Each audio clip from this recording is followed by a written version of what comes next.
Hello everyone, नमस्ते, अस्सलाम वालेकुम, सत श्री अकाल। मैं हूं रोहित और आपका अपने यूट्यूब चैनल वे टू ज्ञानशाली में स्वागत करता हूं। आज की वीडियो में हम 3 सवालों के जवाब तलाशने की कोशिश करेंगे। पहला सवाल, क्या सिक्योरिटी काउंसलिंग में वर्तमान में सुधार की जरूरत है? दूसरा, क्या भारत एक डिजर्विंग कंट्री है कि उसे एक परमानेंट सदस्य बनाया जाए? तीसरा, क्या भारत के सामने कुछ चुनौतियां, बाधा, टकराव या कुछ समस्याएं हैं जो उसे परमानेंट सदस्य बनने से रोकती हैं? इससे पहले कि हमने वीडियो भी एक बनाई थी, उस पार्ट में हमने बताया था क्या नेहरू की गलती थी जिसकी वजह से आज हम परमानेंट सदस्य नहीं बन पाए? क्या वो नेहरू के कर्मों को या उनके कार्य को आज तक हम भुगत रहे हैं? आपने उस वीडियो को नहीं देखा है तो उस जाकर के आप देख सकते हैं। चलिए फिर हम शुरू करते हैं। देखो, हमारा पहला सवाल, क्या सुरक्षा परिषद में हमें संशोधन या सुधार की ज़रूरत है? उसे हम उसके हिस्टोरिकल बैकग्राउंड से तलाशने की कोशिश करेंगे और उसका हिस्टोरिकल बैकग्राउंड शुरू होता है 1963 से। 1963 में क्या किया गया? जो पहले 11 सदस्य हुआ करते थे, कौन से? एक परमानेंट सदस्य और नॉन परमानेंट सदस्य। पहले नॉन परमानेंट सदस्य 6 हुआ करते थे और परमानेंट सदस्य 5 हुआ करते, जिसे हम P5 भी बोलते हैं या कहें पूरे वर्ल्ड का इसे पावर हाउस बोला जाता है। P5 में कौन कौन शामिल है? यूएसए, रूस, चीन, फ्रांस, ब्रिटेन। अब ये तो आपने जान लिया। और दूसरा विवाद इसमें होता क्या है? इसमें विवाद होता है वीटो पावर को लेकर के। और वीटो पावर से जुड़ा विवाद ये है, जब भी कोई प्रस्ताव या कहें सिक्योरिटी काउंसलिंग के अंदर कोई मुद्दा लेकर के आया जाता है तो 5 सदस्यों की महत्वपूर्ण भूमिका होती है। वो कौन से? जैसे P5। अगर किसी भी एक व्यक्ति ने या किसी भी एक देश ने उस प्रस्ताव को, बिल को या कहें मुद्दे को रोक दिया तो वो लटक जाता है या कहें वो पास नहीं हो पाता है। आप जरा दिमाग में ये भी सोच लें, इसका एग्जाम्पल क्या है? भारत के कॉन्टेक्स्ट में एग्जाम्पल को जानते हैं कि आपने देखा था हाल ही में लगभग 4 बार प्रस्ताव आ चुका जो भारत में पठानकोट हमले का, जो भारत के अंदर एक आतंकवादी घटना होती है पठानकोट में, उसका मास्टरमाइंड मसूद अजहर, जो जैश ए मोहम्मद का सरगना है, उसने क्या किया था? जब भारत में टेरर एक्टिविटी करी थी तो उसके बाद उसने खुद को कहा था कि इसके लिए मैं जिम्मेदार हूँ। इसी का विरोध पूरे वर्ल्ड में हुआ और भारत ने इसे यूएन में मुद्दा उठाया, साथ ही साथ सिक्योरिटी काउंसलिंग तक इस मुद्दे को ले गया। और भारत का सपोर्ट किसने किया? उसमें America, Russia, France, Britain. France तो आप प्रस्ताव भी लेकर के आया, जो मसूद अजहर है उसे अंतर्राष्ट्रीय या कहें वैश्विक ग्लोबल आतंकी घोषित किया जाए। मगर होता क्या है, चीन ने दोबारा से चौथी बार क्या किया? उसमें टांग अड़ा दिया गया, उसे रुकावट ला दी, उसे रोक दिया, वीटो पावर कर दी। और वीटो पावर के बाद क्या हुआ? वो एक वैश्विक आतंकी घोषित नहीं हो पाया। आखिर ये वीटो पावर क्या होती है? वीटो पावर का मतलब है कि मैं आपको अनुमति नहीं देता हूं या आप मुझे अनुमति नहीं देते हैं, या कहें मैं अपनी राय, विचार आपके ऊपर थोपता हूं, या कहें मेरा विचार, राय जो मैं मानता हूं, चाहे वो सही हो या गलत हो, मेरी नज़रों में वही पत्थर की लकीर है, चाहे आप उससे कुछ भी फ़ायदा हो या उसका नुकसान हो, मुझे उससे परवाह नहीं है। अब विवाद यहीं से ही शुरू होता है कि हम देखें, जब यूनाइटेड नेशन का चैप्टर 5 है, चैप्टर 5 में बताया गया है कि पूरे वर्ल्ड में पीस, सिक्योरिटी, स्टेबिलिटी लाने के लिए किसको जिम्मेदार बनाएगा? सिक्योरिटी। पहला विवाद क्या है इसको इतिहास को लेकर कि जो सिक्योरिटी काउंसिल पूरे वर्ल्ड में लोकतांत्रिक मूल्यों की नींव रखना चाहती है वह खुद ही लोकतांत्रिक नहीं है। दूसरा सवाल कि इसकी सदस्य संख्या को बढ़ाया जाए। हालांकि 1963 में सदस्य संख्या 15 कर दी गई, मगर जो P5 थे या पावर 5 थे या परमानेंट सदस्य वो 5 ही रहे। अब दूसरा सवाल यही है या तीसरा सवाल यही है कि इसमें सुधार किया जाए, इसकी सदस्य संख्या को बढ़ाया जाए। अब इस सुधार की कोल्ड वार समाप्त होता है 1991 में, जब यूएसएसआर कोलैप्स कर जाता है और यूएसए एकमात्र पूरे वर्ल्ड में पावर बन जाती है। अब यहीं से शुरुआत होती है क्या? अब पूरी दुनिया इतनी बदल गई है कोल्ड वार के बाद। पहले 2 महाशक्ति हुआ करती थी, एक यूएसएसआर यानी कि रशिया, दूसरा यूएसए। तो अब क्या हमें सुधार की जरूरत नहीं है? यही सुधार की शुरुआत होती है 1992 से, 1991 या 2 से कहें तो इसमें पहली सुधार की बात होती है कोल्ड वार के बाद, यानी कोल्ड वार के बाद उसमें G4 एक ऑर्गेनाइजेशन या कहें ऑर्गेनाइजेशन ना कहकर एक ग्रुप बनता है, इसे G4 का मतलब है ग्रुप 4। इसमें कौन कौन से 4 देश शामिल थे? इसमें था जापान, जर्मनी, ब्राज़ील, इंडिया। इनकी क्या मांग थी? क्योंकि दुनिया बदल चुकी है, अब क्या है, मल्टीपोलर हो चुकी है, नई नई ताकत उभर चुकी हैं। अब जो कोल्ड वार समाप्त हो गया, मुद्दे चेंज हो चुके हैं, इसलिए क्या है, हमें यूनाइटेड नेशन की सिक्योरिटी काउंसिल के अंदर यानी पावर हाउस के अंदर नए परमानेंट सदस्य बनाने होंगे, जिससे पूरे वर्ल्ड का ज्योग्राफिकल या कि रीजनल बेसिस के आधार पर सदस्यता मिल सके। याद रखना, इसमें 2 कंट्री कौन थी? जर्मनी और जापान, जो सेकेंड वर्ल्ड वार की प्रमुख 2 ताकतें थी, ठीक है। और 2 कौन थी जो डेवलपिंग कंट्री थी। कौन कौन सी डेवलपिंग? इंडिया और ब्राज़ील, ठीक है। इसकी मांग चलती रही, इसने समय समय पर वहाँ प्रस्ताव लाया, किसके अंदर? महासभा के अंदर। महासभा यानी कि महासभा जनरल असेंबली, जिसे पूरी दुनिया की संसद या पार्लियामेंट कहा जाता है। दूसरा क्या हुआ? यूएन के सेक्रेटरी जनरल क्या कर लाते हैं? Boutros Ghali. इनका पूरा नाम था बुतरस घाली, यहाँ पे मैंने बस बुतरस घाली लिखा है। इनकी क्या मांग थी? मिस्र के थे। इन्होंने कहा कि हाँ, हमें वर्तमान समय में बिल्कुल ही ज़रूरत है कि क्या हम सुधार करें, और इन्होंने कहा कि हम सुधार करेंगे, मगर इनका क्या होता? यूएसए के साथ इनके संबंध अच्छे नहीं बने। संबंध अच्छे ना बनने के कारण क्या हुआ कि दूसरी बार जब इनका टर्म शुरू होना था, दूसरी बार ये भागीदार कर सकते थे कि एसजी दोबारा बन सके, सिक्योरिटी जनरल दोबारा बन सके, तो क्या हो गया, यहाँ पर इनके प्रस्ताव को रिजेक्ट कर दिया गया। तीसरा जो आगे मुद्दा चला, एक और ग्रुप हमें यहाँ देखने के लिए मिलता है जिसका नाम है IBSA। IBSA को कैसे याद करना है? I से इंडिया, B से ब्राज़ील, SA से साउथ अफ्रीका। जरा यहाँ ध्यान दे, IB तो पहले भी थे, G4 में भी थे, उसमें इंडिया, ब्राज़ील, जापान, जर्मनी थे, ठीक है। इसमें IBSA, तो ये क्या थी? ये तीनों ही कंट्री डेवलपिंग कंट्री थी, यानी कि विकासशील देश थे, विकासशील देशों का मुद्दा उठाते थे। उन्होंने कहा कि इस जो P5 हैं वो विकसित कंट्री हैं, डेवलप कंट्री है, अगर चीन को छोड़ दें बस, तो ये तीनों क्या है, हमारे विकासशील देशों के भी मुद्दे हमारी संसद के अंदर यानी कि महासभा के अंदर प्रबल रहे, सिक्योरिटी काउंसिल के अंदर प्रबल रहे। हम उस संस्था को, सिक्योरिटी काउंसिलिंग को लोकतांत्रिक रूप दे सकें, इसलिए IBSA जो डेवलपिंग कंट्री थी, उन्होंने मांग रखना भी चालू कर दी, यानी सुधार की। क्या होता है, जब बुतरस घाली के बाद महासचिव मिल जाते हैं, उनका नाम था कोफी अन्नान घाना से जुड़े हुए थे, और ये कहें मानवाधिकारों से जुड़े हुए व्यक्ति थे, शांति चाहते थे पूरे वर्ल्ड में। इनका भी अमेरिका से विवाद देखा गया, मगर क्योंकि ये पूरी तरीके से सुधार के पक्ष में थे, किसके? सिक्योरिटी काउंसिलिंग के अंदर। तो इसका क्या हुआ, इनकी एक रिपोर्ट आती है, कहें इसी समय एक रिपोर्ट आती है, उसका नाम था an agenda for further reform, कि आने वाले समय में हमें अब सुधार की जरूरत है सिक्योरिटी काउंसिलिंग के अंदर। 2002 में रिपोर्ट आती है। फिर उसके बाद 2005 में भी एक रिपोर्ट देखने के लिए मिलती है जिसका नाम था द लार्जर फ्रीडम रिपोर्ट। इस दोनों ही रिपोर्ट को हम कंबाइंड तौर पर बताएंगे। देखो, अब तक तो यहाँ मांग होती गई कि हाँ, सिक्योरिटी काउंसिलिंग के अंदर सुधार होने चाहिए, मगर अब यहाँ देखा गया इन दोनों ही रिपोर्ट में क्या था कि आखिर क्या क्राइटेरिया हो, क्या ऐसे मापदंड हम तलाशें कि हमारी सिक्योरिटी काउंसिलिंग के अंदर कुछ सदस्यों की भागीदारी या संख्या बढ़ाई जाए। तो इनकी मांग थी, इन दोनों को ही कंबाइंड रूप से हम बता देते हैं, इनका सार बता देते हैं। ये कहा गया कि अगर जो परमानेंट सदस्य बनेगा P5 के अलावा, या होना चाहिए, वो क्या है, पूरे वर्ल्ड में एक बड़ी पावर होना चाहिए। कैसे?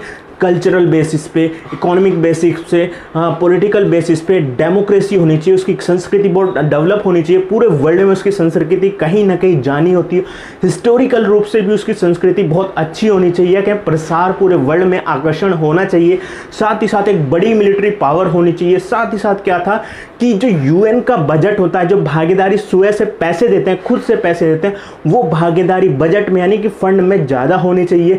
तो ये सब क्राइटेरिया रखे गए, और साथ ही साथ उसका ट्रैक रिकॉर्ड देखा जाएगा, कहीं वह मानव अधिकारों का हनन तो नहीं करता है। ये सभी जानकारी देखने के लिए मिली इन दोनों ही रिपोर्ट में। जब ये 2005 की द लार्जर फ्रीडम रिपोर्ट आई, तो इसमें क्या निकल करके आता है, इन्होंने कहा कि हाँ, जो हमारे 15 सदस्य, 10 नॉन परमानेंट सदस्य यानी कि अस्थायी सदस्य और 5 परमानेंट सदस्य, इसमें क्या करना है, इसकी सदस्य संख्या को बढ़ा करके 24 कर देना चाहिए। 24 में क्या था, 15 तो पहले ही थे, अब क्या था 6 सदस्य परमानेंट बढ़ाने चाहिए, यानी कि 11 उसकी संख्या हो जाएगी। 5 + 6 11, बाकी बचे जो 10 हैं, 10 में 3 और जोड़ दे तो क्या बना, 10 13, ठीक है। तो टोटल मिलाएंगे 9 हुआ, टोटल मिला के 24 होंगे। इसके लिए एक दूसरा सूत्र भी दिया गया था, वो इतना इंपॉर्टेंट या खास नहीं है, बस यही जान ले कि ओवरऑल जो संख्या बढ़ाने की जो एक संख्या हमें दी गई थी वो 24 दी गई थी, तो उसमें 6 और 3 था। अब G4 ग्रुप वाले, यानी कि ग्रुप 4 जिसमें ब्राज़ील, जर्मनी, इंडिया और जापान थे, उनका क्या सूत्र था, उनका क्या फॉर्मूला था, उनका फॉर्मूला एक नया निकल करके आया, ठीक है। उन्होंने पूरे वर्ल्ड में जोग्राफिकल बेसिस पे, भौगोलिक आधार पे रिप्रेजेंटेशन देने की बात कही। उसमें क्या था, इन्होंने कहा 4 + 1 4 + 1, यानी कि 4 सीटें तो वो G4Y ग्रुप को मिले, परमानेंट सीटें 4 G4 को, यानी ब्राज़ील, जर्मनी, जापान, इंडिया, और 1 सीट क्या है, अफ्रीका को मिले। यहाँ अफ्रीका का मतलब ये हो गया कि इब्सा भी तो एक ग्रुप चल रहा था, जो डेवलपिंग कंट्री थी उसमें एक साउथ अफ्रीका भी तो था, तो उन्होंने कहा 4 + 1 एक अफ्रीका को भी सीट दी जाए। ये 5 सदस्यों की इन्होंने बात की कि 5 से बढ़ा करके 10 हो जाए, 4 + 1 यानी 10 हो जाए। बाकी जो सदस्य होंगे 4 जो बचे, 9 में से 4, वो क्या कि उनकी संख्या अस्थायी को बढ़ाई जाए, यानी कि जो वर्तमान में 10 संख्या उसे 14 कर दी जाए। ये इन्होंने फॉर्मूला दिया। अब क्या होता है, जब आप भारतीय कंडीशन में देखते हैं तो आपको एक चीज़ देखने के लिए मिलती है कि पड़ोसी ही पड़ोसी से जलता है, या कहें रिश्तेदार ही रिश्तेदार से चलता है, कि ये देखने के लिए मिलता है कि सामने वाले की तरक्की वो ज़्यादा कर गया, नीरज चोपड़ा गोल्ड मेडल लेकर के आया, तू यहीं का यहीं रह गया, तू कुछ कर ही नहीं पाया, तो ये ताने उसे मारे जाते हैं। तो यही द्वेष या यही विचार मन में किसके रहा, इनकी, जिसे हम कॉफ़ी क्लब कहते हैं, या दूसरा इसका नाम क्या लिया जाता है, यूनाइटेड फॉर कंसेंसस। जो ग्रुप था, इसके ग्रुप का क्या मानना था, देखो कॉफ़ी क्लब भी इसका नाम दिया गया है। इसका मानना था, जरा इसमें जरा ध्यान से देखें, इसमें भी ना 5 सदस्य थे जो इस वाले G4 या इब्सा में नहीं थे। इनका क्या कहना था, देखो जब से पहले इसमें पाक था, यानी कि पाकिस्तान था। जरा देखो रीजनल बेसिस पे राइवलरी चलती है ना इंडिया और पाकिस्तान की, तो ये देखो G5 का विरोधी आ गया, ठीक है। ये सॉरी G5 भी बोल सकते हैं, 4 भी बोल सकते हैं, क्योंकि 5 में वो अफ्रीका को भी बाद में शामिल करना चाहता, ठीक है। फिर देखें इटली को देखें कि वो फ्रांस से भी लगता है, जो पहले ही परमानेंट मेंबर है। फिर जब जर्मनी और इसकी सीमा की बात करें इटली को, तो बस बीच में स्विट्ज़रलैंड आ जाता है, उसे हटा दे तो दोनों की सीमा लग जाती है। तो एक तरीके से हम पड़ोसी कह सकते हैं, बस स्विट्ज़रलैंड और ऑस्ट्रिया बीच में आ जाते हैं। तो इटली भी कहा कि भैया जब हमारे पड़ोसी बढ़ रहे हैं तो मैं क्यों ना बढ़ूं, इनकी भी मांग चालू हो जाती है। फिर हम कहते हैं कनाडा, देखो कनाडा की सीधे तो कोई राइवलरी या क्या कहते हैं लड़ाई अमेरिका से नहीं है, मैक्सिको के से नहीं है, ये कहाँ का है, नॉर्थ अमेरिका का देश है। मगर इसने कहा कि भैया जब हमारे पड़ोसी के पास पावर है, परमानेंट पावर है P5 कंट्री में, तो हम क्यों ना, कि हम भी तो विकसित देश है, हमारे पास भी तो रिसोर्सेज है, हमारे पास भी तो पावर है, हमारे पास भी तो मिलिट्री है, तो क्यों ना हम ना बने। तो कनाडा भी इसमें शामिल हो गया। फिर देखते हैं अर्जेंटीना और कोलंबिया। अर्जेंटीना और कोलंबिया कहाँ के देश थे, अर्जेंटीना और कोलंबिया साउथ अमेरिका के देश थे। यहाँ पर देखें इब्सा में देख लें या G4 में देख लें, ब्राज़ील पहले से ही था, तो यहाँ पर अर्जेंटीना और कोलंबिया कूद पड़ते हैं। अर्जेंटीना की बात करें तो ब्राज़ील के बाद जो दूसरा बड़ा देश है साउथ अमेरिका के अंदर, वो था अर्जेंटीना, और टॉप 10 देशों में भी आता है क्षेत्रफल के हिसाब से देखें तो। फिर कोलंबिया भी वहीं का था। तो भैया जो पड़ोसी ही जा रहे हैं, उनकी सदस्य की बात हो रही, तो हम क्यों ना जाए, हम भी तो अपना उनका खेल बिगाड़ें, बेशक हमें मिले या ना मिले, उन्हें भी मिलनी नहीं। अब अपने दूसरे क्वेश्चन की ओर चलते हैं। जो हमारा दूसरा क्वेश्चन था, देखो दूसरे क्वेश्चन से जाने से पहले यहाँ पर 3 ग्रुप और लिखे हैं, इसे जरा जान ले। देखो C10 का मतलब यहाँ पर क्या है, देखो ये अफ्रीका के देश हैं, इनका क्या है कि कंबाइंड रूप से हम जो 10 सदस्य हैं, देखो अफ्रीका जो एक सबसे पिछड़ा हुआ कॉन्टिनेंट है, महाद्वीप है पूरे वर्ल्ड में, ठीक है। इसका मानना है कि हम सीधे एक देश तो क्या नहीं बन सकता है, सिक्योरिटी काउंसिलिंग में परमानेंट सदस्य नहीं बन सकता है। बेशक से साउथ अफ्रीका इनसे अलग चलता है कि मुझे दिया जाना चाहिए, क्योंकि साउथ अफ्रीका वहाँ का सबसे डेवलप्ड कंट्री है। कहाँ की, अफ्रीका की। अब C10 क्या थे, ये अफ्रीका के देश हैं, अफ्रीका यूनियन के देश हैं। इसमें केनिया, या देखें हम लीबिया, हम देखें नामीबिया, या देखें सीरिया लियोन, इतने सारे यहाँ देश हैं, 10 देश हैं। ये कहते हैं कि हमें कंबाइंड रूप से क्या देना चाहिए, इन 10 देशों को, C10 को देशों को परमानेंट सदस्यता देनी चाहिए। जब S5 की बात करें, स्मॉल 5 देश हैं, यानी कि स्मॉल 5 देशों में सिंगापुर, स्विट्ज़रलैंड, कोस्टारिका, ये 5 देश आते हैं। इनकी भी मांग है कि हाँ यार, इसके अंदर सुधार किया जाना चाहिए, कम से कम परमानेंट नहीं तो क्या करना चाहिए, हमें अस्थायी नॉन परमानेंट सदस्यों की संख्या तो जरूर बढ़ानी चाहिए।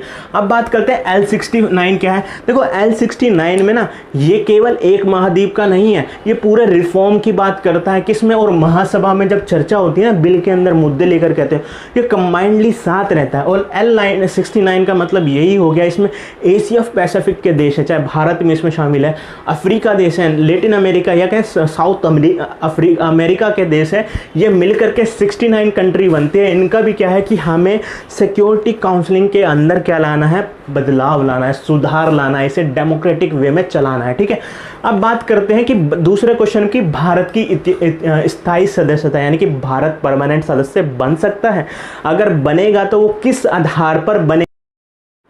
इस सवाल को हमने दो पार्ट में बांटा, यानी कि पहला पार्ट ये होगा, या ए पार्ट क्या होगा और बी पार्ट क्या होगा, इसे जान लें। पहले पार्ट के अंदर हमने क्या बताया, इंटरनल रोल एंड फैक्ट, क्या आंतरिक रूप से इतना डिजर्विंग है कि भारत को परमानेंट सदस्यता देनी चाहिए। फिर क्या होगा, एक्सटर्नल रोल, या कि भूमिका, जो बाहरी रूप से भारत की भूमिका अंतर्राष्ट्रीय वर्ल्ड में या कि पूरी दुनिया में, उसको देखेंगे। पहले बात करते हैं इंटरनल रोल एंड फैक्ट। इसमें पहला जो टॉपिक है वो है इंडियन स्टेट नेचर। हम कहते हैं कि भारतीय देश का एक नेचर है।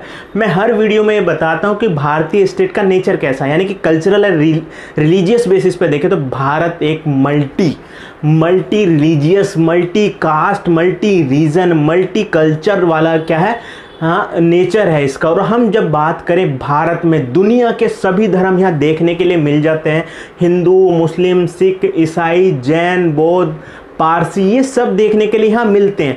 अब देखें उसमें से 4 धर्म, हम कह रहे हैं ना इन दोनों रिपोर्टों का क्राइटेरिया फिक्स कर रहे हैं उसके आधार पर कि 4 धर्म तो भारत में ही जन्मे, हिंदू, सिख, बौद्ध, जैन। बाकी जो विदेशी धर्म भारत में आए हैं जैसे ईसाई, पारसी, साथ ही मुस्लिम, तो उनकी भी संख्या हमारे यहाँ ज़्यादा। और मुस्लिम धर्म की भी बात करें तो भारत में जहाँ पहले दूसरे नंबर पे इंडिया हुआ करता था, वो तीसरे पे चला गया जनसंख्या के आधार पर, मुस्लिम जनसंख्या के आधार पर। हालांकि पाकिस्तान और इंडिया में ज़्यादा फर्क नहीं है, भारत दोबारा से आगे बढ़ सकता है, मगर क्या है, तीसरे नंबर पर चलता है मुस्लिम। बेशक भारत एक मुस्लिम कंट्री नहीं है, फिर भी क्या है, तीसरे नंबर के मुस्लिम भारत में ही रहते हैं। तो हमारी संस्कृति क्या, मिली जुली संस्कृति, एक आधार ये हो गया।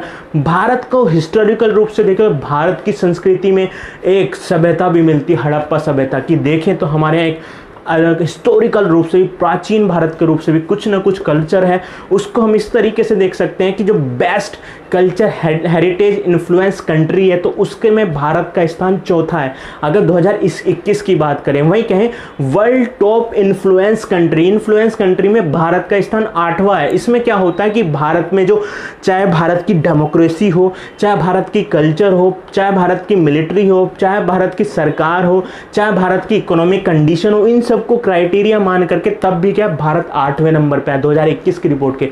और यूनेस्को की बात करें, यूनेस्को हेरिटेज साइट घोषित करता है, हेरिटेज साइट घोषित करता है। उसमें देखें भारत का स्थान क्या है, भारत का स्थान पूरे वर्ल्ड में 6 है, यानी कि हेरिटेज साइट पूरे वर्ल्ड में भारत की तरफ से 6वें स्थान पर में। अब देख सकते हैं जब एशिया की बात करें तो एशिया में भारत का स्थान दूसरा आया था, चीन में सबसे ज्यादा, भारत में फिर दूसरे नंबर पे।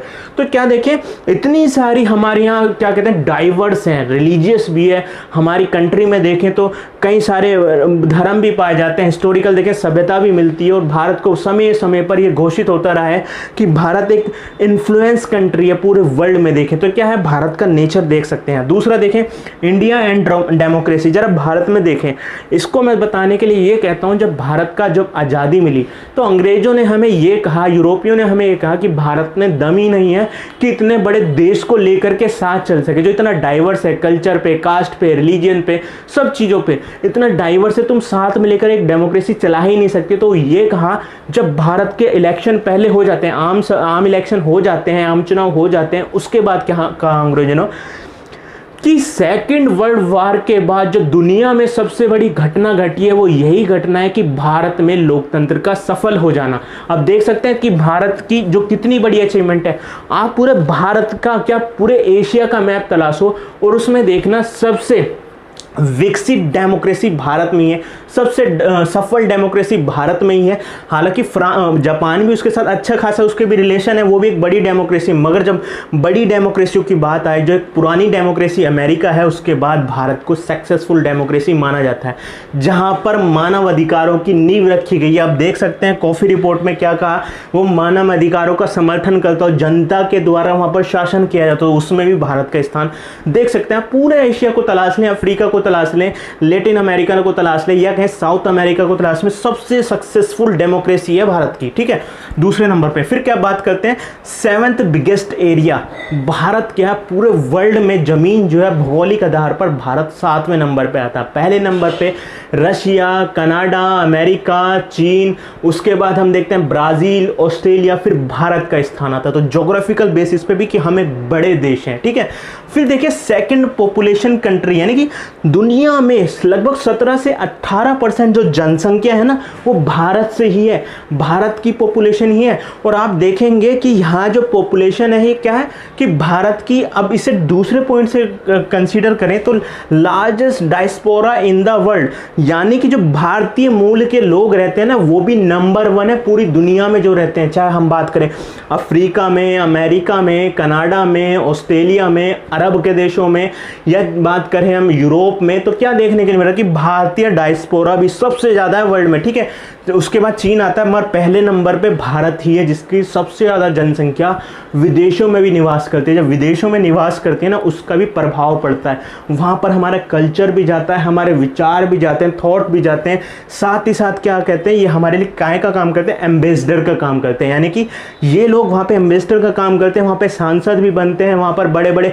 उद्योगपति भी बनते हैं, वहाँ पर जो इंफ्रास्ट्रक्चर है उसमें भी काम करते हैं। चाहे कनाडा में देख लें, अब यूएसए की बात करें तो सिलिकॉन वैली है, उसमें देख सकते हैं भारतीयों की ही सबसे ज़्यादा वहाँ पे आईटी सेक्टर की कंपनियां हैं, इंजीनियर भारत के। तो क्या है, ये भारत के एम्बेसडर ही तो है कि भारत के विचार को वहाँ पहुँचा रहे, भारत के टैलेंट को वहाँ पहुँचा रहे, और डायस्पोरा तो इसका भी सपोर्ट हमें देखने के लिए मिलता है। इसका एक और एग्जाम्पल आपको देता हूँ, डील 123। 123 डील का मतलब था 2005 में क्या होता है, भारत और अमेरिका के बीच परमाणु डील होती है। कहाँ, पहले अमेरिका विरोध करता आ रहा था कि भारत के बाद परमाणु है, परमाणु शक्ति है, वो हम इसका समर्थन नहीं करते, मगर जब डील हो जाती है वो किसका कारण, उसमें एक कारण बताया जाता है कि वहाँ पर जो डायस्पोरा था, भारतीय मूल के लोग थे, वो भी चाहते थे कि अमेरिका आगे बढ़े, और उसका वोट बैंक बनने के लिए, उसको वोट बैंक बनाने के लिए क्या है, अमेरिका झुकता है और भारत के साथ 123 डील करता है। ठीक है, अब बात करते हैं 5th largest GDP.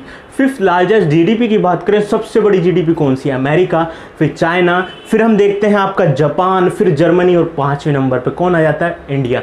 Japan Germany G4 के सदस्य हैं, तो क्या परमानेंट भारत यहाँ बन नहीं सकता इंटरनल मैटर पे, तो 5वें नंबर पे जीडीपी आती है। ठीक है, इसका हमारे यहाँ डिफॉल्ट भी निकल के आती है, कुछ कमियां भी निकल के आती है, जिसे हम बाधा के रूप में बाद में देखेंगे। ठीक है, अब क्या कहते हैं, हमने कहा मिलिट्री एंड न्यूक्लियर पावर। देखो, जब बात करें मैन फोर्स की बात, यानी कि हमारे पास कितने सारे सैनिक हैं, तो वर्ल्ड में सबसे ज़्यादा सैनिक जो किसी मिलिट्री में वो चाइना है, दूसरे नंबर पे भारत आता है, तीसरे पे अमेरिका आता है, फिर चौथे हम देखते हैं सबसे वर्ल्ड की सबसे पावरफुल कंट्री जिसके पास सबसे पावरफुल मिलिट्री है, वो कौन है, अमेरिका, फिर रशिया, फिर चाइना, मगर उसके बाद जो चौथा स्थान आता है वो भी भारत का ही आता है। और भारत के पास जितने भी आप देखेंगे कि जो परमानेंट सदस्यता की बात कर रहे हैं, तो उसके पास भारत एकमात्र है, चाहे वो ब्राज़ील देखें, जर्मनी देखें, जापान देखें, साउथ अफ्रीका देखें, ये इन पाकिस्तान को छोड़ के इन कंट्री को भी देखें, तो भारत एकमात्र देश है जिसके पास परमाणु शक्ति भी है। अब बात करते हैं आगे वाली, top 4 food production country. Bharat क्या है, पूरे वर्ल्ड में चौथे नंबर पे है कि जहां पर फूड प्रोडक्शन होता है, खाद्य सामग्री उगाई जाती है। मगर क्या कहते हैं, भारत का जब एक्सपोर्ट में बात करें तो एक्सपोर्ट में कहीं ना कहीं भारत पिछड़ जाता है। बेशक चीन भी टॉप कंट्रियों में है, तो वहां पर वो एक्सपोर्ट में भी नंबर 1 या टॉप कंट्रियों में आता है, मगर भारत का स्थान वहाँ नहीं है।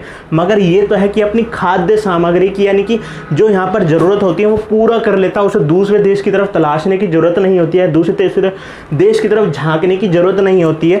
अब बात करते हैं जो सबसे इंपॉर्टेंट है, जरा आपको याद करें 1991 में, 1990 में क्या हुआ था, यूएसएसआर कोलैप्स हो गया था, और उसके बाद जो भारत में बड़ी घटना घटती है वो ये घटती है कि भारत के पास पैसे नहीं बचे थे कि वो विदेशों से अपने देश के लिए कुछ सामान खरीद सके।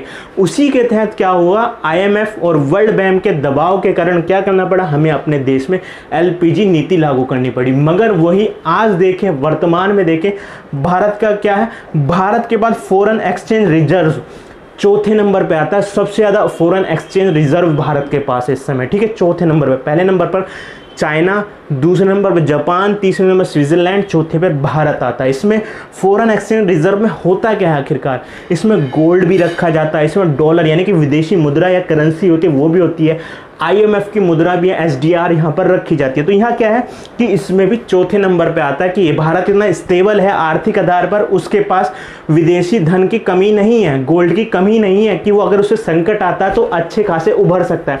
आप देखते हैं ना कि अगर पूरे वर्ल्ड में मंदी आ जाए तो उसके बाद भी चाइना और इंडिया ऐसे देश हैं वो पूरे वर्ल्ड की अभी भी मार्केट बने रहेंगे, ठीक है। तो ये क्या हुआ, सारे इंटरनल। एक चीज और ध्यान रखना, जो मैंने यहाँ सारे कारण बताए ना 1 2 3 4, ठीक है, या 5, ये 4 तक देखें, 4 तक जो सारे कारण बताए ना, इसे इंटरनेशनल रिलेशन में सॉफ्ट पावर कहा जाता है। सॉफ्ट पावर का मतलब होता है कि हम जब किसी से रिलेशन बना रहे हैं ना, किसी से संबंध स्थापित कर रहे हैं, उसका कारण दबाव नहीं, अट्रैक्शन, वो हमारे कल्चर से, हमारी डेमोक्रेसी से प्रभावित होकर के हमारे साथ आ रहा है। आप मेरे साथ इसलिए आ रहे हैं कि आपको मेरी पढ़ाई अच्छी लग रही है, मैं आपको यहाँ डेमोक्रेटिक वे से पढ़ाने की कोशिश कर रहा हूँ, एक एक चीज़ को बता रहा हूँ, न्यूट्रल पर्सपेक्टिव से बता रहा हूँ। तो ये क्या है, मेरा अट्रैक्शन, ठीक है, इसे कहते हैं सॉफ्ट पावर, ये इसे कहते हैं लो पॉलिटिक्स। फिर हम बात करें, जब मेरे पास मिलिट्री है, मैं आपको धमका के पढ़ाने की कोशिश कर रहा हूँ, मिलिट्री है, न्यूक्लियर पावर है, ये सब है, मेरी क्या है, गवर्नमेंट आपको धमकी दे रही है, देश की गवर्नमेंट पाकिस्तान को धमकी दे रही है, ये क्या होता है, हार्ड पावर। मिलिट्री आर्थिक रूप से सबल, किसी पे दंड देने की बात करें कि आपको जबरदस्ती करना होगा। जैसे ट्रंप को देखें, कोरोना काल में ट्रंप ने भारत को धमकी दी कि हमें इंजेक्शन जरूर दें, तो ये क्या है, धमकी होती है, ये क्या कहते हैं कि इसे हाई पॉलिटिक्स कहा जाता है या कहीं से हार्ड पावर कहा जाता है, ठीक है। तो भारत को इस इंटरनल मैटर पे आपने देख लिया। अब आगे चलते हैं एक्सटर्नल रोल पे। क्या भारी रूप से या इंटरनेशनल रिलेशन में देखें, अंतर्राष्ट्रीय स्तर पर देखें, भारत का रोल पॉजिटिव में है कि उसे सदस्यता दी जानी चाहिए, कौन सी परमानेंट सदस्यता, इसमें जरा देख लेते हैं। पंचशील एग्रीमेंट, पंचशील एग्रीमेंट 29 अप्रैल 1954 में होता है। इसमें क्या है कि भारत का जो बेस है ना, वो पंचशील पे है, बौद्ध की शिक्षाओं के आधार पर, गौतम बुद्ध की शिक्षाओं के आधार पर है कि हम किसी के देश में कितना भी हस्तक्षेप नहीं करेंगे, उसके आंतरिक मामले में दखल नहीं देंगे, किसी के प्रति आक्रमण नहीं करेंगे, हम सह अस्तित्व, दोनों का अस्तित्व चलता रहे, म्यूचुअल अंडरस्टैंडिंग बनती रहे, लाभ एक दूसरे को देता होता रहे, इस आधार पर रिलेशन करेंगे। चीन के साथ की थी, बाकी अन्य देशों के साथ भी ये पंचशील एग्रीमेंट चलता रहा कि भारत की विदेशी नीति का सार ना तब भी और आज भी पंचशील है। चाहे हम देखें, जब चीन के राष्ट्रपति भारत में आते हैं, भारत के प्रधानमंत्री चीन जाते हैं, तो क्या देखने के लिए मिलता है, वो यही देखने के लिए मिलता है कि वो बार बार पंचशील को दोहराते हैं कि हम उसी मुद्दे पर, उसी एग्रीमेंट पर आज भी चलना चाहते हैं, एक दूसरे का सम्मान करना चाहते हैं, किसी बॉर्डर डिस्प्यूट में नहीं पड़ना चाहते, दोनों एक दूसरे की म्यूचुअल अंडरस्टैंडिंग करना चाहते हैं, ठीक है। तो पंचशील एग्रीमेंट, भारत की जो पंचशील एग्रीमेंट है ना, इसे पूरे वर्ल्ड में सराहा जाता है, इसका ये एक्सटर्नल प्रभाव है भारत का। फिर हम कहते हैं नैम। आप देखते हैं कोल्ड वार के समय जब बात कर रही थे कोल्ड वार की, तो 2 पावर निकल करके आती है पहली पावर USA, दूसरा USSR। उसके बाद क्या होता है, भारत के प्रथम प्रधानमंत्री श्री जवाहरलाल नेहरू ने क्या किया, बांडुंग सम्मेलन में गए, उसमें देखने के लिए मिला, इन्होंने कहा कि नहीं, हमें ना इस हाथ पे चलना ना इस पे, हम मिडल में रहेंगे, हम न्यूट्रल रहेंगे, हम अपना विकास खुद करेंगे, हम दोनों ग्रुप से तो सदस्यता नहीं लेंगे मगर उनकी सहायता जरूर लेंगे। इसलिए क्या है, हम पूरे अफ्रीका में, एशिया में, लैटिन अमेरिका, जहाँ भी गुलाम देश रहे उनको आज़ाद कराने का काम करेंगे, उनका विकास करने का काम करेंगे, उनके यहाँ जो भेदभाव होता है, जो शोषण होता है, उससे दूर करने का काम करेंगे। इसलिए नैम बनाया गया और ये नैम ही का इसका ज़्यादा प्रभाव रहा कि पूरे वर्ल्ड में भारत की पहचान बन गई थी। और पहचान जब बन गई थी तो ना अमेरिका भारत को छोड़ना चाहता था, ना ही USSR, दोनों भारत के साथ रहना चाहते थे, यानी कि अपने ग्रुप में रखना चाहते थे। तो यही प्रभाव रहा कि नैम की बस अब होता क्या है, जब 2016 और 19 में इसका जो सम्मेलन हुआ उसमें हमारे नरेंद्र मोदी जी यानी प्रधानमंत्री जी गए नहीं बैठक में। तो ये बात उठने लगी क्या अब भारत नैम को छोड़ रहा है।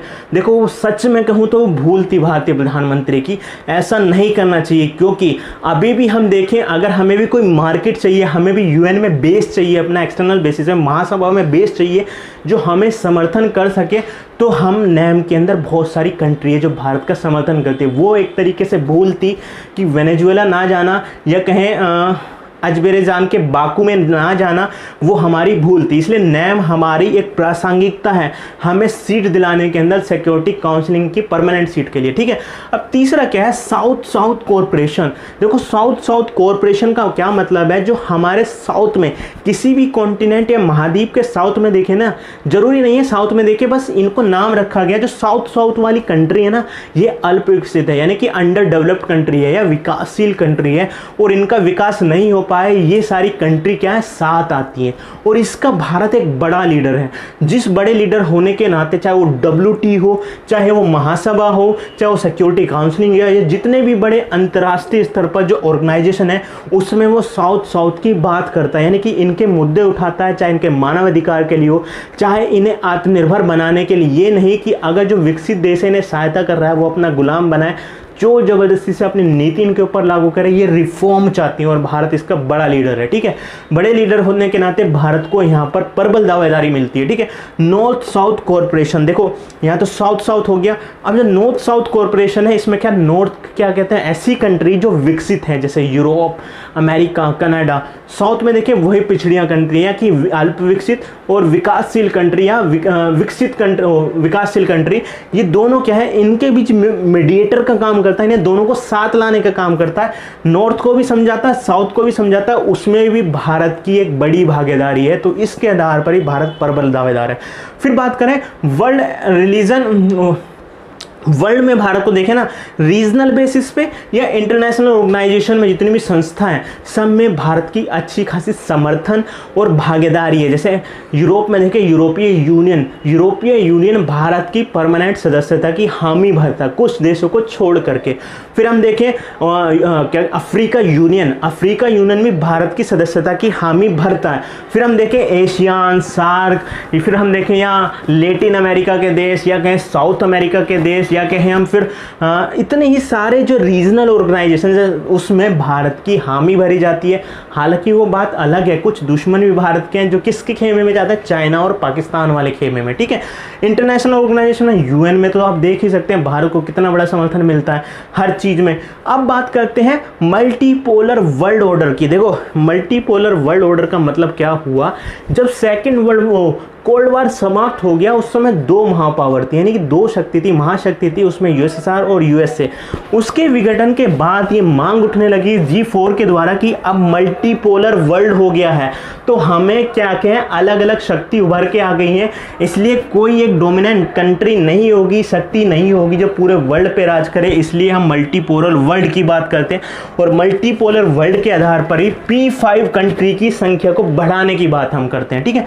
फिर अब बात करते हैं न्यू की, ठीक है। न्यू का क्या मतलब होगा, न्यू इंटरनेशनल इकोनॉमिक ऑर्डर, इसका मतलब हो गया नई आर्थिक विश्व व्यवस्था। ये क्या कहते हैं कि जो वर्ल्ड बैंक हो गया, IMF हो गया या कहीं WTO हो गया, इन तीनों में क्या है, ये मिलकर ही ना ये विकासशील देशों की बात करती हैं। उनके तहत ही पॉलिसियां बनती हैं, नीति बनती है, पूरे वर्ल्ड पे उसे लागू करना चाहते हैं। अगर ना लागू करें तो हमारे पर प्रतिबंध मान देते हैं। तो इनका क्या कहना है कि हमें जो अल्प विकसित कंट्रीज़ हैं, अफ्रीका की, एशिया की, लैटिन अमेरिका की, ये हो गए, और साथ ही साथ जो विकासशील कंट्री है जैसे भारत, साउथ अफ्रीका, ब्राज़ील, इन सब की मांग को ज़्यादा आगे रखना है। हमारे मुद्दे WTO में, IMF में, वर्ल्ड बैंक में ज़्यादा प्रबल होने चाहिए। तो भारत इसका भी एक बड़ा लीडर है ये अप्रोच करने के लिए, ठीक है।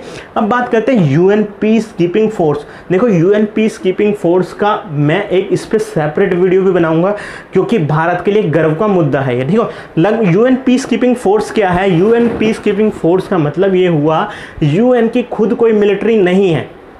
अब क्या है, वैसे तो कहा गया है कि पूरे वर्ल्ड में पीस लाने का काम करेगा, झगड़ों के निपटारे की बात ये करेगा, तो क्या कहा गया कि जो इसके सदस्य देश हैं वो अपनी अपनी खुद स्वेच्छा से, यानी खुद अपने कुछ सेना के सदस्य को हमारे यहाँ देंगे। और भारत का है ना वर्ल्ड में एकमात्र कंट्री ऐसी है जो पूरे वर्ल्ड की जो कंट्री है सबसे ज़्यादा जो सेना भारत ने इसमें दी है। देखो पीस कीपिंग फोर्स में सेना भी होती है, पुलिस भी होती है, डॉक्टर्स की टीम भी होती है, एडमिनिस्ट्रेशन वाले लोग भी होते हैं, तो उसमें जो सबसे नंबर 1 आता है ना वो भारत आता है। और लगभग इसके 64 मिशन में थे ना, 43 मिशन में भारत ने भाग लिया, सबसे ज़्यादा मिशनों में भी भारत ने भाग लिया है, सबसे ज़्यादा मिलिट्री यहाँ पर दी है, सबसे ज़्यादा जो भारत के शहीद हुए ना पीस कीपिंग फोर्स के अंदर वो भी भारतीय ही। अब जरा अगला हम देखें, भारत का ना, भारत एक परमाणु शक्ति इंदिरा के समय ही बन गया था, मगर क्या होता है वहाँ पर प्रतिबंध भारत के ऊपर ला दिए गए थे। मैं 1999 में भारत में परमाणु क्या कहते हैं परीक्षण दोबारा किया और उस तरीके से पूरे वर्ल्ड पे भारत छा जाता है कि भारत के पास भी परमाणु क्षमता है।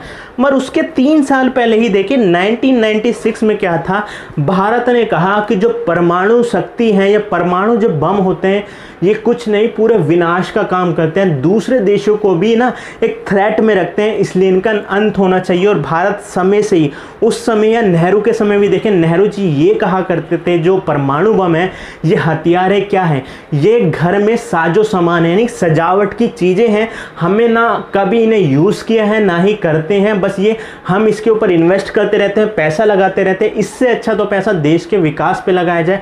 और आज भी भारत यही कहता है, जब ये प्रस्ताव भी लाया कि हमें 2020 तक परमाणु जो बम हैं उन्हें निरस्त कर देना चाहिए, उसे समाप्त करना चाहिए, उसके लिए रोड मैप इन्होंने दिया था। हालांकि दुनिया ने इनकी बात नहीं मानी, वो बात अलग है, मगर भारत अभी भी चाहता है कि दुनिया से क्या है परमाणु बम को विनाश कर दिया जाए, नष्ट कर दिया जाए, क्योंकि ये पूरी मानव सभ्यता के लिए विनाशकारी चीज़ें हैं। ठीक है, अब अगली बात करते हैं comprehensive conference international terrorism.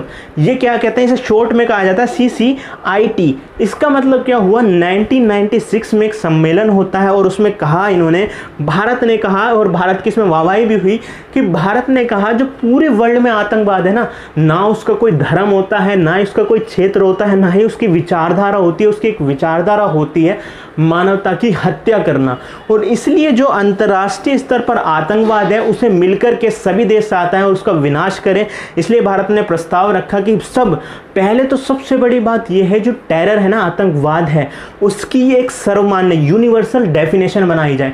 Universal definition का ये मतलब हो गया, अगर जो एक अमेरिका किसी आतंकी समूह की समर्थन करता है तो वो गलत है, ना पाकिस्तान किसी आतंकवादी समूह की समर्थन करे ना हम करेंगे। तो यूनिवर्सल बेसिस पे जो मानव सभ्यता का हनन करता है, मानव की हत्या करता है, उसकी शिक्षा से उसे वंचित करता है, वो आतंकी है। मगर आज ही भारत समय समय पर मांग उठाता रहता है, मगर भारत की सुनी नहीं जाती है। उसका रीज़न क्या है, जब ये प्रस्ताव आएगा वहाँ पे चीन भारत के लिए अड़ंगा। अब अगले पॉइंट की बात करें तो हमारा पॉइंट है UN पॉपुलेशन फंड 2005। देखो ये बनता है 2005 में, भारत के प्रधानमंत्री भी जाते हैं, जॉर्ज बुश भी होते हैं और साथ ही साथ UN के महासचिव भी होते हैं। इन तीनों ने मिलकर के इसकी नींव रखी। इसका क्या कार्य था, इसका कार्य दुनिया भर की जो महिलाएं हैं, बच्चे, उनके स्वास्थ्य के लिए, उनके विकास के लिए इस फंड को बनाया गया। ठीक है, ऐसे ही कई सारे फंड हैं जिसमें भारत की भागीदारी ज़्यादा है। ये देख लिया हमने एक्सटर्नल रोल। तो इस प्रबल दावेदारी के आधार पर हम कह सकते हैं कि भारत एक डिजर्विंग कंट्री है। किसके लिए, कि भारत को एक दावेदार बनाया जाए सिक्योरिटी काउंसिलिंग का। ठीक है, जब हम 3 देशों की बात करें ना तो 3 ऐसे प्रमुख देश हैं कि भारत में उसका नाम होना ही चाहिए, जर्मनी, जापान और इंडिया। ब्राजील एक बार को ना भी हो, साउथ अफ्रीका एक बार को ना भी हो, मगर उसका भी होना बनता है। उसका रीज़न क्या है कि देखो लेटिन अमेरिका कह दिया, साउथ अमेरिका वाले जो देश है ना, उन देशों में से, उन कॉन्टिनेंट में से कोई भी एक सदस्य नहीं है सिक्योरिटी काउंसिलिंग का। अफ्रीका कह दें तो अफ्रीका से भी एक होना चाहिए रीजनल बेसिस पे, वहाँ पर भी नहीं है। एशिया के पहले ही एक है, तो एशिया का भारत और बन जाएगा, जापान और बन जाएगा, तो एक कहें बैलेंस बन जाएगा, बैलेंस ऑफ पावर हो जाएगा, यानी कि BP बढ़ जाएगा। ठीक है, अब बात करते हैं नेगेटिव पॉइंट्स की। नेगेटिव पॉइंट्स की मतलब ये हुआ, जो हमारा तीसरा सवाल था, क्या कुछ भारत के रास्ते में बाधाएं भी हैं, तो ये सबसे पहली बड़ी बाधा देखो जो कभी ख़त्म ही नहीं होने वाली, कभी भी नहीं होगी, याद रखना, चाइना और पाकिस्तान की। चाइना उसका एक परमानेंट सदस्य है, मसूद अजहर वाली अपनी कहानी जान लिया, उस फैक्ट को जान लिया, और साथ ही साथ जब भी समय समय पर प्रस्ताव लाया गया है सुधार का, तो चाइना वहाँ से अपने को अलग कर लेता है, वीटो कर देता है। क्योंकि भारत का वो वैसे तो दुश्मन अमेरिका को मानता है, ठीक है, हम कितना ही मीडिया को देखते रहे कि भारत का बड़ा दुश्मन, हम कंपेयर करते रहते हैं, तो सच बात ये है ना, चाइना के सामने कहीं भी नहीं टिक सकते। और चाइना का मेन कंपेटिटर यूएसए है, ना कि हम। मगर भारत को क्या है, ये आगे नहीं बढ़ने देना चाहता है, क्योंकि पाकिस्तान इसके साथ है और ये बार बार वीटो कर देता है, ठीक है। तो एक इसका ये कारण हो गया। दूसरा, न्यूक्लियर पावर। देखो, न्यूक्लियर पावर ये है कि पूरे वर्ल्ड में जो 5, इसमें 2 ट्रीटी को मेन जानते हैं। 1968 की जो ट्रीटी थी एनपीटी, इसमें कहा गया कि वर्ल्ड में 5 देशों के पास परमाणु हथियार होने चाहिए, इसके अलावा किसी के पास नहीं। किसके पास? चाइना, फ्रांस, ब्रिटेन, रूस या यूएसएसआर उस समय कह दे, फिर क्या है, अमेरिका। इसके अलावा किसी के पास भी ये परमाणु हथियार नहीं होना चाहिए। भारत का क्या मानना था कि देखो, आप खुद तो पावरफुल बन रहे हैं, आपके पास ये है, अपने इंटरेस्ट देख रहे हैं, दुनिया के नहीं देख रहे, क्या उसे मौत के कुएं में डाल दें? तो भारत ने आज तक इस पर हस्ताक्षर या सिग्नेचर किए ही नहीं। फिर कहते हैं सीटीबीटी। सीटीबीटी का मतलब होता है 1996 में आती है। इसका मतलब ये था कि वर्ल्ड में परमाणु तकनीक का उपयोग नहीं किया जाएगा, चाहे वो शांतिपूर्ण तरीके से हो, यानी कि बिजली बनाने के लिए हो, कोई भी अब वो नहीं कर सकता था। मतलब ये वही बात हो गई, आपने परमाणु बिजली भी पहले बना ली, आपने परमाणु बम भी बना लिए, और अब हम करने जा रहे हैं, तो हमको आप रोक रहे हैं। तो भारत इन दोनों का ही सदस्य नहीं है, जो भारत के एक सदस्य बनने में डीमेरिट हो जाता है, कि भारत को दूर कर देता है, क्योंकि न्यूक्लियर पावर है। हमने पहले ही बता दिया, जितने भी सदस्य मांग करते हैं उसमें केवल एकमात्र देश पावर है, न्यूक्लियर पावर, और भारत ही है, ठीक है। फिर अगली बात करते हैं जीडीपी और एसडीआई के रिलेशन की। हम बात कर रहे थे कि 5वें नंबर की पूरे वर्ल्ड में जीडीपी है। मगर ह्यूमन डेवलपमेंट इंडेक्स को देखें, जिसमें भारत का स्थान 131वां है, 189 देशों में 131वां। और भारत की स्थिति ऐसी है कि यहाँ पर चाहे मानव अधिकारों की बात हो, उनके स्वास्थ्य की बात हो, उनकी शिक्षा की बात हो, गरीबी की बात हो, चाहे माल न्यूट्रिशन की बात हो, कुपोषण की बात हो, सब चीज़ों में भारत अभी ना इन सभी देशों से, जो भारत से छोटे हैं, संसाधन कम है, फिर भी वो आगे हैं। तो कहीं ना कहीं मुद्दा उठता है, जीडीपी बड़े होने से कुछ नहीं होता।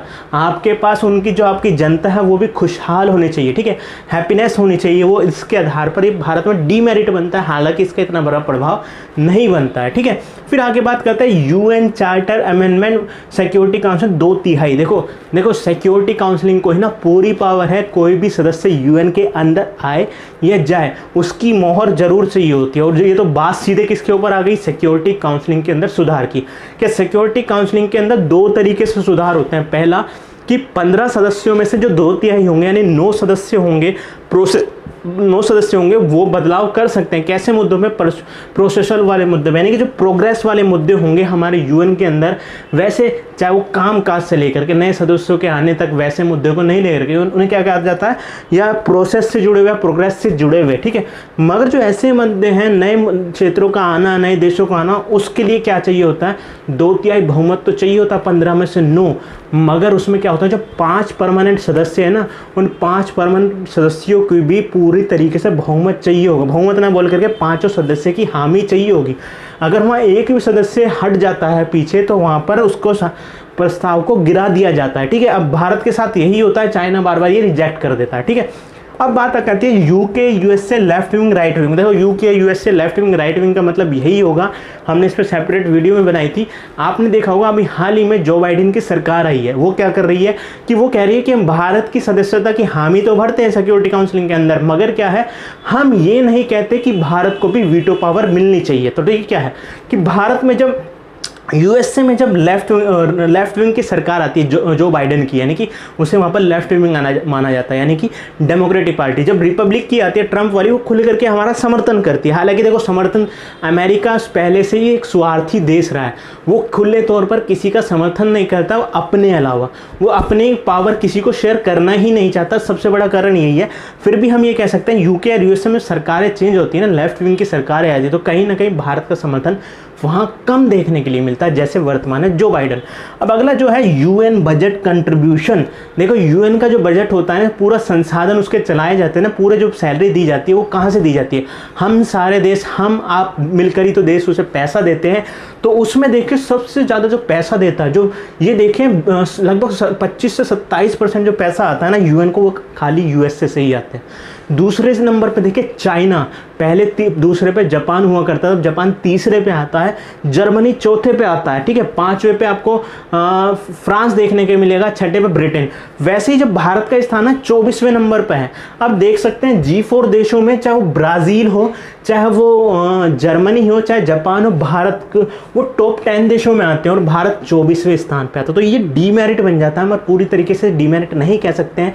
तो ये था आज के 3 सवाल जिसे हमें जानने की कोशिश करी। अगर आपको अभी भी कोई कन्फ्यूजन है या आपको कोई क्वेरी है, आपको क्वेश्चन कुछ बोलना है, कुछ पुटअप और करना चाहते हैं, तो आप ज़रूर हमें बता सकते हैं कमेंट सेक्शन में जाकर के। तब तक आप इस वीडियो को लाइक करें, चैनल को सब्सक्राइब करें और वीडियो को ज़्यादा से ज़्यादा शेयर करें। जय